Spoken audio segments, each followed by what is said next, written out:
திருவாரூர் மாவட்டம் முத்துப்பேட்டை முஹைதீன் பள்ளிவாசல் தெருவை சேர்ந்தவர் பசீர் அகமது மகன் ஹாஜா முஹைதீன். இவர் ஒரு தனியார் தொலைக்காட்சியின் செய்தியாளராக இருந்து வருகிறார். இந்த நிலையில் நேற்றிரவு வழக்கம்போல் செய்திப்பணியை முடித்துவிட்டு வீட்டுக்கு வந்து சாப்பிட்டுவிட்டு தூக்கிக் கொண்டிருந்தார். அப்போது நள்ளிரவு சுமார் 11:45 மணியளவில் ஏற்கனவே கஞ்சா வழக்கில் கைதாகி விடுதலையில் வந்திருந்த சலீம் மகன் அப்துல் பாசித் தலைமையில் 3 பேர் கொண்ட ஒரு கும்பல் ஹாஜா முஹைதீன் வீட்டுக்கு சென்று கதவை தட்டியுள்ளனர். அப்பொழுது அவரது மாமியார் கதவை திறந்தபோது ஹாஜா முஹைதீனிடம் பேச வேண்டும் என்று அந்த கும்பல் கூறியுள்ளது.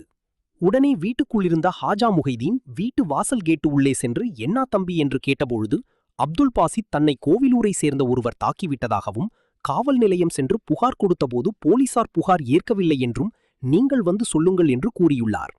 உடனே கதவை திறந்த ஹாஜா முஹைதீன் வெளியில் வந்து மேலும் இது குறித்து கேட்டு பேசிக் கொண்டிருக்கும்போது அப்துல் பாசித் இடுப்பில் சொருகி வைத்திருந்த பாட்டிலால் தலையில் அடித்து மேலும் தலை, நெஞ்சு உள்ளிட்ட உடலில் பல பகுதியில் பாட்டிலால் அந்த கஞ்சா கும்பல் குத்தி காயப்படுத்தியதுடன் அவரின் செல்போனையும் பறித்துக்கொண்டு அங்கிருந்து தப்பியுள்ளது.